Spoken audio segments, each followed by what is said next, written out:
Hi everyone, happy Wednesday. In today's video, we are talking about skin prep for acne-prone skin. This is a really difficult skin type to work with, but hopefully after watching this video and after sharing some tips and tricks with you about how I like to work with acne-prone skin, things will be a little bit less stressful and a little bit easier. And if you haven't watched the skin prep for oily skin video, you should probably do that first, just so you're kind of up to date on what's happening with this series of videos. And there's going to be a little bit of information that is overlapping, so do that first if you haven't already. Let's talk about some of the characteristics of acne-prone skin. Now, when you're dealing with your clients and just human beings in general, we have a tendency to see the worst in ourselves. So you will have clients that will contact you and they will tell you that they have acne-prone skin. When you have a client that has a very small breakout, whether it's hormonal, whether they haven't cleaned their face properly or cleaned their brushes properly, this is just simply a breakout. This is not an acne-prone skin, but people feel like they have acne-prone skin when they get 1 or 2 pimples on their face. Acne-prone skin is not 1 or 2 pimples.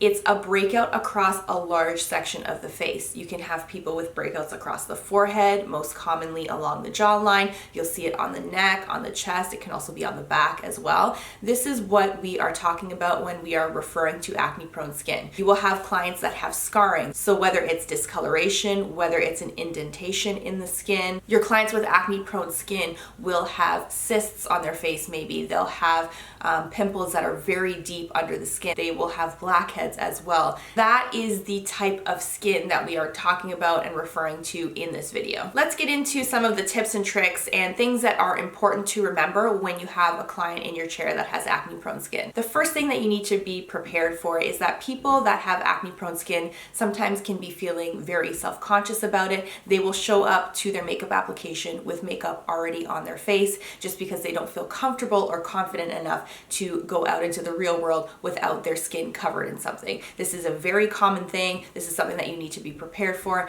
and you need to make sure that before you do any skin prep, any makeup application, that all of the makeup that they wear on their face to their appointment or anything else that could be sitting on their skin, whether it's a BB cream or a spot concealer, you need to make sure to remove that before you start your makeup application. The other thing that is important with acne-prone skin, you do need to make the skin as smooth as possible before you start your makeup application.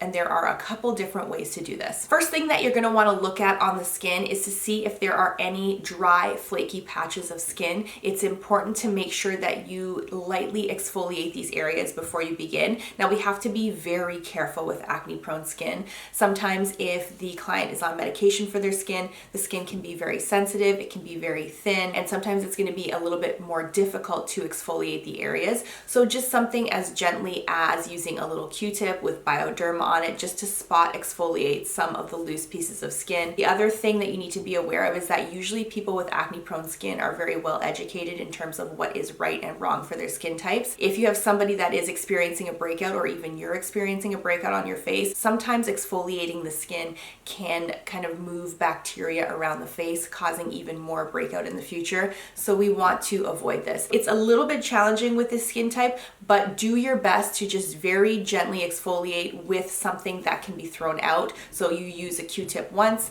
gently exfoliate, throw it out, move to a different area of the face, just so you are respecting the future skin health of your client and you are not doing anything extra to irritate the skin. The other common misconception about acne-prone skin is that it's oily, and this is not necessarily true. And going back to the idea of creating that very smooth base for makeup application, part of creating this smooth base is making sure that you are treating the areas of the skin appropriately. You might have somebody that could have a breakout, but the skin on the cheek or where the breakout is could be very dry and dehydrated. They could have an oilier T-zone. So you want to take a look at your client's skin and you want to map out their immediate skincare needs. So if we have that oily T-zone, you take what you know about prepping oily skin and you prep that T-zone as if it were oily. If you have somebody with super dry, dehydrated skin as well as a breakout, you may need to use a moisturizer that's just a bit heavier than you think so that it sits on the surface of the skin and you can create that nice base for makeup application. Skin prep, as I said in the last video, it does take some time to figure out what the right recipe is in terms of the products that you have and the clients that you're working on. But with acne-prone skin specifically, pay attention to the different zones of the face, and this will help you with your skin prep. You'll find over time, the more you practice, the more you work with clients that have different skin types,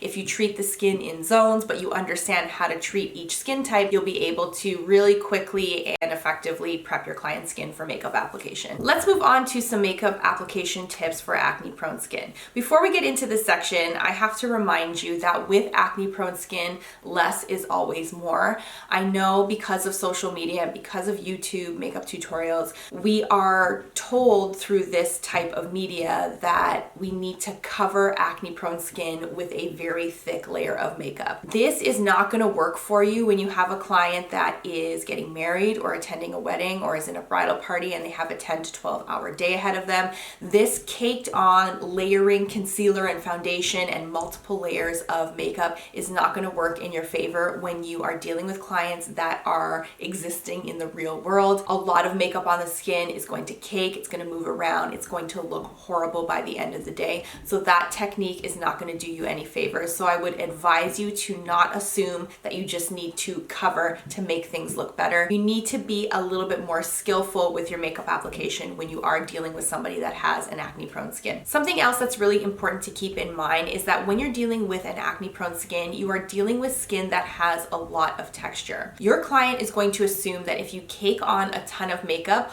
all of that texture is going to be covered, and this is not what happens. What you have to explain to your clients with acne prone skin is that makeup cannot really cover texture. So if you have that client that has indentations where they've had acne breakouts or any scarring, any texture in the skin can be minimized, but when they look at themselves in the mirror, makeup cannot make skin texture disappear. What you do need to explain to these clients is that when you are doing your makeup application, the makeup that you are using is going to reflect the light in such a way that when they're having their photo taken, their skin is going to appear very smooth. This is what makeup does when it is put in front of a camera. So that's something that is a really important concept to understand in terms of discussing makeup application with your clients and discussing their final look. So it's all about how the makeup looks on camera, and you just need to reassure your clients with acne prone skin that once makeup is on and they have their picture taken, the makeup is going to do its thing. It's going to reflect the light appropriately, and it's going to give that smooth look on camera. And that's a really important point to touch on when you are discussing uneven skin texture and your makeup application process with your clients. Going back to foundation application,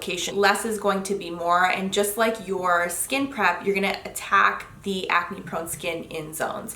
So you may have areas of your client's skin that are going to be completely smooth. You can just take your foundation and apply it as you would with any other client. Any areas that are discolored, whether it's redness or scarring, you want to mix your foundation with a little bit of color corrector. This is going to help cover any skin discoloration, but it's going to allow you to use less product, which is going to pay off for your clients in the long run. If they have a perfectly smooth forehead, there is no need for heavy coverage or color corrector. If they have areas in the cheeks that are red or scarred, you can choose the appropriate color corrector, mix it in with a little bit of your foundation, and apply that combination of product to the areas that are discolored. To those of you that are still struggling with color theory and picking the right correctors, I will provide a link to my color theory videos for you in the description so you can get a better handle on that. Color correction is very important when working with an acne prone skin, so make sure you watch those if you haven't already. Another great tip, if you are working with somebody that has that uneven skin texture, whether it's breakout, whether it's scarring, you want to take your foundation or your foundation and corrector mixture, whatever you have going on, and you want to buff it into those areas with a synthetic brush. Just generally, I like to buff my foundation on for any of my clients, but this technique works really well for anybody with uneven skin texture. Fills in that unevenness with a little bit of makeup, so on camera the light's reflected properly and their skin is going to look really smooth. Once you have that base of foundation on, you're going to step back, take a look at the skin, and you're going to spot conceal any areas that need it. And of course, you want to take whatever concealer you're using, you want to mix it with the appropriate corrector so that that discoloration on the skin can be neutralized.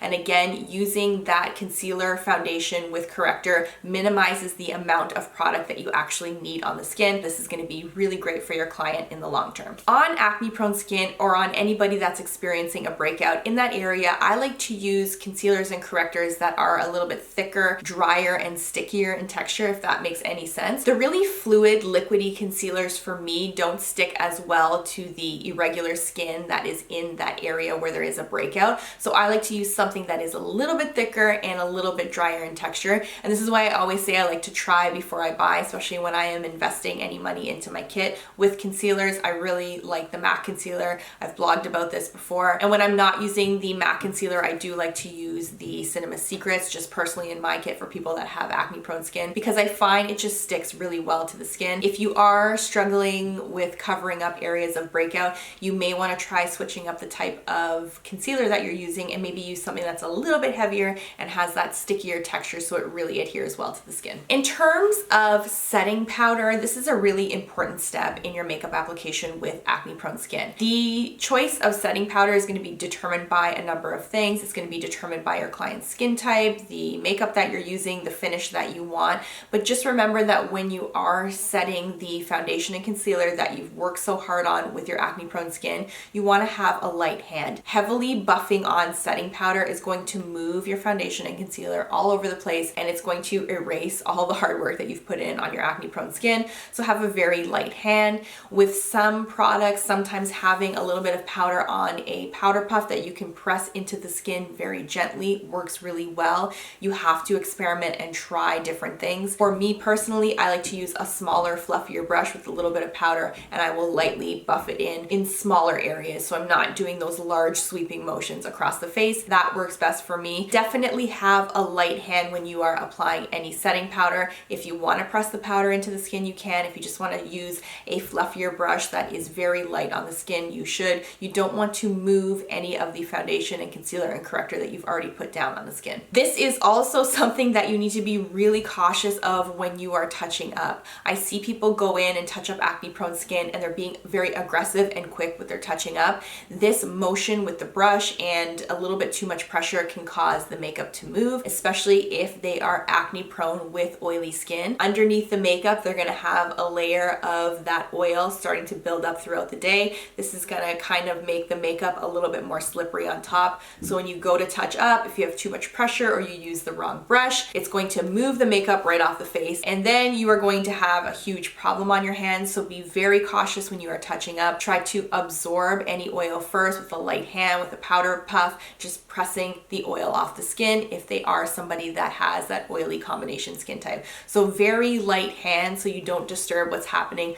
underneath the powder. I really love using setting sprays with an acne prone skin. Anything that can minimize the amount of contact that my brush has with the skin after doing all the correcting and proper skin prep is the best choice in terms of dealing with acne prone skin. So what I will do is, going back to that concept of treating the skin in zones, especially with acne prone skin, if I have a client that's very oily in the T-zone and super dry and flaky on the cheeks, I will take something like the Urban Decay D-Slick, I'll spray that down the middle of the face, and then I'll take a setting spray that's a little bit more hydrating and spray that on the cheeks. So pay attention to the zones of the face all the way through the process when you are doing makeup application, from skin prep to your setting powder to your setting spray. Just make the right choice based on what you see and what is happening with the skin on that date. That's it for this video on skin prep for acne prone skin. I know you are gonna have a ton of questions about this. I know this can be a very challenging skin type to work with, especially when you're just starting out. If you have any questions, you can put them in the comment section and I will do the best that I can to answer the questions that you have. For my on-camera makeup applications, just so you know where I'm at with that, I am going to be using real people. I think it's important to show real people with real skin problems on camera, and I am of course going to have somebody that has acne prone skin and skin with breakouts and skin that is not perfect, so that you can get a better understanding of how this actually works when you see what I'm talking about on an actual person. So just know that I'm working on that right now. I'm starting to film them as we speak, so that will be coming up in the next couple weeks for you. But for now, I'm hoping that this video was helpful and gives you a little bit more confidence and information about dealing with the skin type. So I'll see you guys back here next Wednesday. Hope everybody has an awesome week. Bye guys.